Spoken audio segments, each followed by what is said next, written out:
नमस्कार, मैं हूं विनय चौधरी और आप देख रहे हैं खबरें अभी तक। हमारे खास कार्यक्रम में आपका स्वागत है। आशुतोष जी महाराज को लेकर संशय बरकरार है। डॉक्टरों ने महाराज जी को क्लिनिकली डेड घोषित कर दिया है।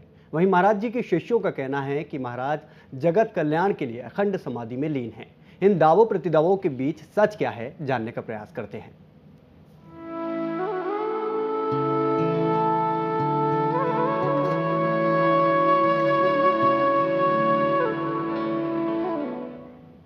दिव्य ज्योति जागृति संस्थान के अनुसार संस्थान के संस्थापक आध्यात्मिक गुरु आशुतोष महाराज पिछले 8 दिनों से समाधि में हैं, लेकिन डॉक्टरों ने उन्हें क्लिनिकली डेड घोषित कर दिया है। मगर इन सब के बीच एक सवाल का जवाब नहीं मिल पा रहा है कि महाराज जी आखिरकार समाधि से लौटेंगे कब।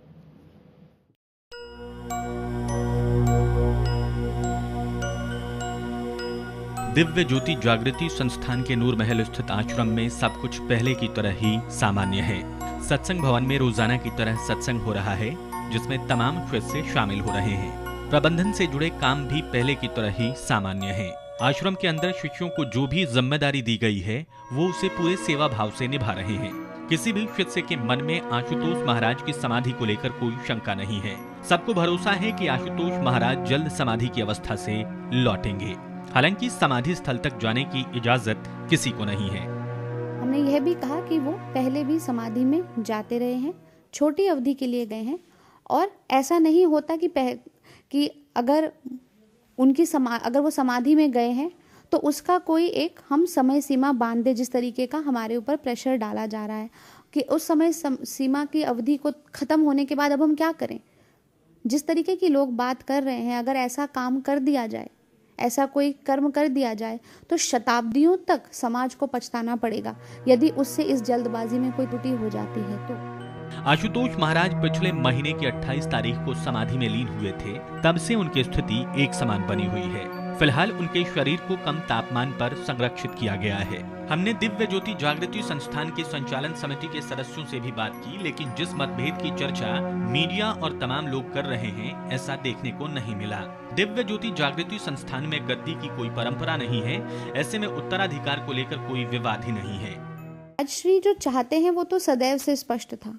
जो कार्य महाराज श्री ने किए हैं समाज के अंदर, चाहे आप कैदियों के लिए ले लीजिए, चाहे आप नेत्र बाधित और विकलांगों के रोजगार के लिए, उनके स्वावलंबन के लिए ले लीजिए, चाहे महिलाओं को सशक्तिकरण और विकास में विकास के प्रोसेस में उनको लाने की बात करें, युवाओं का डेवलपमेंटल मेन स्ट्रीमिंग की बात करें, आप शिक्षा की बात करें, आप स्वास्थ्य की बात करें, आप नशा उन्मूलन की बात करें, तो महाराज जी दशकों से इस पर कार्य कर रहे हैं। दिव्य ज्योति जागृति संस्थान का नाम किसी पहचान का मोहताज नहीं है। पिछले लगभग 31 सालों से दिव्य ज्योति जागृति संस्थान मानव कल्याण के लिए काम कर रहा है। दिव्य ज्योति जागृति संस्थान के पंजाब में लगभग 65 आश्रम हैं, जबकि देश भर में करीब 350 आश्रम हैं। इसके अलावा करीब 1 दर्जन देशों में आशुतोष महाराज के आश्रम हैं और इन आश्रमों में भक्तों की संख्या लाखों में है। इतनी भारी संख्या में अनुयायियों की संख्या इस बात का प्रमाण है कि आशुतोष महाराज जिस ब्रह्म ज्ञान की बात करते हैं, उसने वास्तव में मानव मात्र का कल्याण किया है। यही वजह है कि आशुतोष महाराज के शिष्यों को अपने गुरु पर अटल विश्वास है और वो मानते हैं कि जो गुरु करते हैं या कहते हैं वो असत्य नहीं हो सकता है। इसलिए अगर वो समाधि में गए हैं तो उसका भी कोई मानव कल्याण का ही उद्देश्य होगा और वो जरूर वापस लौटेंगे। मनोज कुमार, खबरें अभी तक, नूर महल, पंजाब। तो आशुतोष महाराज के समर्थकों का लगातार मानना है कि महाराज अखंड समाधि में हैं। सवाल उठता है कि महाराज के लक्ष्य क्या हैं, किस उद्देश्य को लेकर वो समाधि में हैं, समाधि जगत कल्याण का जरिया कैसे है। इन तमाम मसलों पर दिव्य ज्योति जागृति संस्थान की साध्वी जया भारती से खास बातचीत की हमारे सहयोगी मनोज कुमार ने।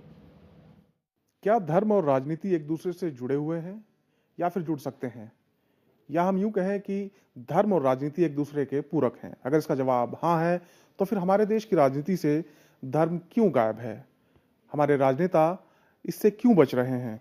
इन तमाम मुद्दों पर चर्चा करने के लिए हमारे साथ इस वक्त मौजूद हैं दिव्य ज्योति जागृति संस्थान की प्रवक्ता साध्वी जया भारती जी। जया जी, आपका स्वागत है कार्यक्रम में। मेरा सवाल यही है कि क्या राजनीति को धर्म से अलग रखना चाहिए या धर्म को राजनीति से अलग रखना चाहिए, और हमारे जो राजनेता हैं वो धर्म से क्यों दूर भागते हैं? हर व्यक्ति जो धर्म को नहीं समझेगा, जो धर्म के अर्थ को नहीं समझेगा, और धर्म का जो प्रादुर्भाव है उसको नहीं समझेगा, वो धर्म से भागेगा। जिस प्रकार से आज हम धर्म को समझते हैं और जिस प्रकार की भ्रांतियां हैं, तो स्वाभाविक सी बात है कि धर्म के अभाव में मनुष्य में भी ऐसी विकृतियां आ जाती हैं कि वो धर्म को समझता है और धर्म से भागना शुरू कर देता है। तो हमें सबसे पहले समझना होगा कि धर्म क्या है। धर्म जो हम सामान्य तौर पे लोग कह देते हैं कि बहुत पर्सनल बात है, रिलीजन या स्पिरिचुअलिज्म में आपकी क्या मान्यता है, ये बहुत पर्सनल बात है, ये एकदम गलत है। धर्म है ईश्वर का साक्षात्कार, वह परम सत्ता, वह परम तत्व जिससे ये संपूर्ण सृष्टि का निर्माण हुआ है। और उस तत्व को कहते हैं परम शुद्ध, जिसमें कोई विकृतियां नहीं है, जिसमें कोई दुर्गुण नहीं है, जिसमें कोई अवगुण नहीं है, वह परम तत्व है। और जब एक मनुष्य अपने चित्त से उस परमात्मा को या उस परम तत्व को देख लेता है, उस परम तत्व आत्मा को जान लेता है, उसके ऊपर ध्यान करता है, तो वह सारी शुद्धियां जो हैं उसकी, वो सारे जो उसके सद्गुण हैं, वो मनुष्य के अंदर प्रवेश करते हैं।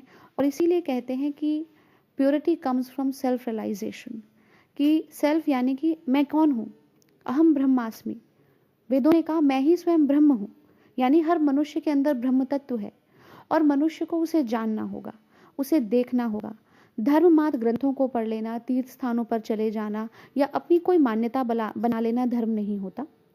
धर्म है जिस ब्रह्म तत्व से संपूर्ण सृष्टि बनी है, उस ब्रह्म तत्व का अनुभव सहज ही अपने शरीर के भीतर कर लेना, जिसे ब्रह्म ज्ञान जो विधि है, जो एक तरीका होता है ब्रह्म ज्ञान, जो मनुष्य को एक पूर्ण सद्गुरु देता है, उस विधि को जैसे ही मनुष्य प्राप्त करता है ब्रह्म ज्ञान को, तो वह अपने अंदर अपनी ब्रह्म स्वरूप आत्मा को देख लेता है।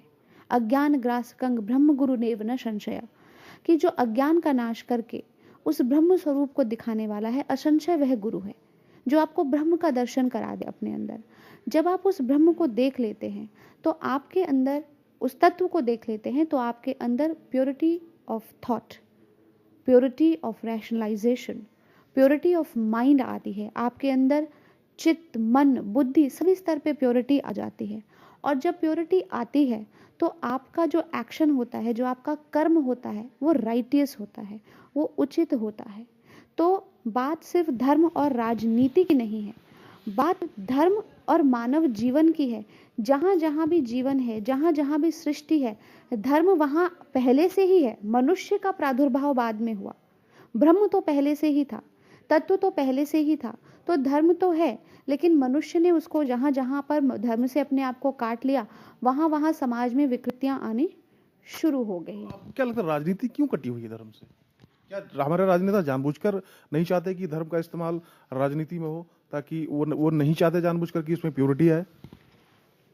बात यह है कि सबसे पहले वो धर्म को जानते ही नहीं है, वो धर्म को समझते ही नहीं है। और धर्म का जो स्वरूप है आज, जिसे हमने संप्रदायवाद बना दिया, जिसे हमने अलग अलग संप्रदायों में मनुष्य को बांट दिया, तो उन संप्रदायों की अलग अलग पहचान बना दी, उसमें वोट बैंक पॉलिटिक्स घुस गई। और जब ये संप्रदाय बने, जब इनमें परस्पर विरोध होने लगा, तो कॉन्फ्लिक्ट्स आने लगी। और जहां भी कॉन्फ्लिक्ट आएगी, मनुष्य क्या, राजनीति क्या, सब व्यक्ति उससे कटने लगते हैं। हालांकि उसको अंदर अंदर यूज भी किया जाता है एक बहुत गलत मंतव्य के साथ, एक गलत दृष्टिकोण के साथ। लेकिन जब आप धर्म को संप्रदाय बना देंगे तो हमेशा, क्योंकि ये तो कहा हमारे जो वेदों ने कहा है वसुधैव कुटुंबकम, कि पूरी सृष्टि जो है एक कुटुंब है। तो जब हमारे वेदों ने, हमारे आर्ष ग्रंथों ने वसुधैव कुटुंबकम कहा, जब उन्होंने कहा सर्वे संतु निरामया, तो कि सभी लोग खुश हों, सभी लोग निरोग हों, सर्वे भद्राणि पश्यन्तु मां कश्चित् दुःख भाग भवेत्, कि सभी सुखी हों, सर्वे भवन्तु सुखिनः सर्वे सन्तु निरामया सर्वे भद्राणि पश्यन्तु मां कश्चित् दुःख भाग भवेत्। वो कहते हैं कि सभी सुखी हों, सभी निरामय हों, सभी निरोग हों। लेकिन ऐसा वसुधैव कुटुंबकम ग्लोबल फैमिली का कॉन्सेप्ट धर्म रखता है। लेकिन जब मनुष्य ने ना तो धर्म को जाना, अपने मैं कौन हूँ, कबीरदास जी ने कहा तुम हो कौन, कहाँ से आए, कहाँ है निज घर तेरा, के कारण तुम भरमत डोलो तन तज कहाँ बसेरा, कि तुम कौन हो। जब मनुष्य ने यह नहीं जाना कि शरीर के परे भी मेरा एक अस्तित्व है, मैं भी ब्रह्म हूँ, मैं उस परम सत्ता का एक अंश हूँ, जब उसने जानने की कोशिश नहीं की, तो उसने जब समय समय पे जो महापुरुष आए जिन्होंने इसी ज्ञान को, इसी ब्रह्म को बताने की बात की, उन्होंने तब भी नहीं समझा और उनके पीछे पीछे संप्रदाय बना लिए। उस संप्रदायों में परस्पर टकराव होने लगा। और कई बार तो ऐसा होता है कि जहाँ पर जो हमारे जिन महापुरुषों के पीछे हमने संप्रदाय बनाए हैं, हाँ, वह संप्रदाय पूर्णतः उनके जो सिद्धांत थे उससे बिल्कुल उलट चला गया। अब हम देखते हैं कि जब ईसा मसीह आए, जब जीसस क्राइस्ट आए, तो उन्होंने कहा कि अगर कोई तुम्हारे एक गाल पर चांटा मारे तो आप दूसरे गाल पर भी अपना दूसरा गाल आगे कर दीजिए। यदि कोई आपकी शर्ट मांगे तो आप उसे अपना कोट भी दे दीजिए। लेकिन हुआ क्या? जितनी ज्यादा ब्लड शेड क्रिश्चियनिटी के नाम पर किया गया, शायद विश्व में कभी नहीं हुआ। इसीलिए हमने जो वैल्यूज महापुरुषों ने रखी वो छोड़ दी। और जब हम इनको नहीं समझते, लोग उसे संप्रदाय बनाते हैं और कॉन्फ्लिक्ट की वजह से राजनीति में लोग धर्म को नहीं इस्तेमाल कर रहे, धर्म के नाम पे बंटवारे को इस्तेमाल कर रहे हैं और लोगों को अलग अलग कर रहे हैं। अपने संप्रदाय की भी बात की, क्या अंतर क्या होता है धर्म और अगर हम संप्रदाय के बीच का अंतर समझना चाहें, क्या अंतर होता है? धर्म है ब्रह्म तत्व का साक्षात्कार, और उससे जो आपका एक इटर्नल कॉन्स्टिट्यूशन निकलता है, जो आपको जीवन जीने के लिए एक संविधान देता है, जो आपको सही गलत के बीच विवेक देता है, वह धर्म है। और जो धर्म के सत्य को ना जानते हुए मनुष्य को वर्गों में विभाजित कर देता है, टुकड़ों में बांट देता है, वो संप्रदाय है। हमें आज धर्मनिरपेक्ष राजनीति नहीं चाहिए, हमें संप्रदाय निरपेक्ष राजनीति चाहिए। धर्म संगत किंतु संप्रदाय निरपेक्ष, ऐसी राजनीति जो सकल मानव जाति को एक तौर पर देखे, जिसमें कोई मेजॉरिटी कोई माइनॉरिटी ना हो तो मात्र मानव समूह हो, तो मात्र मानव और परोपकार की भाव। क्या आप धर्म में भी राजनीति का कोई स्कोप देखती हैं? धर्म का स्कोप, मैंने कहा, सब कुछ बाद में आया, पहले से ही धर्म था। हम सब लोग बाद में आए, नीतियां प्रणीतियां बाद में बनी, धर्म तो पहले से ही था। ब्रह्म तत्व तो हमेशा से था। आप मैं हम सब ब्रह्म तत्व ही हैं। ईश्वर अंश जीव अविनाशी, कि हम सब लोग उसका अंश हैं, हम ब्रह्म का अंश हैं। ब्रह्म को जानना धर्म है, तो धर्म तो पहले से सदैव से धर्म वही रहा है। लेकिन ऐसी कोई भी स्थान इस संसार में नहीं है जहां धर्म का रोल ना हो। आज अगर हम देखें कि जब सिकंदर ने हमारे देश के ऊपर आक्रमण किया तो उस समय किसने बचाया? वहां पर पूरा देश जो था रीजन्स में, राज्यों में बटा हुआ था और धनाढ्य था, हमारा देश बहुत धनवान था। लेकिन एक सूत्र में पूरे देश को सबसे पहले किसने आवाज उठाई?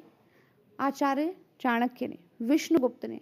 उन्होंने धर्म के माध्यम से पूरे देश को एक सूत्र में बांधा। उन्होंने धर्म संगत राजनीति को भारत में स्थापित किया और भारत को एक गणराज्य का स्वरूप उन्होंने दिया।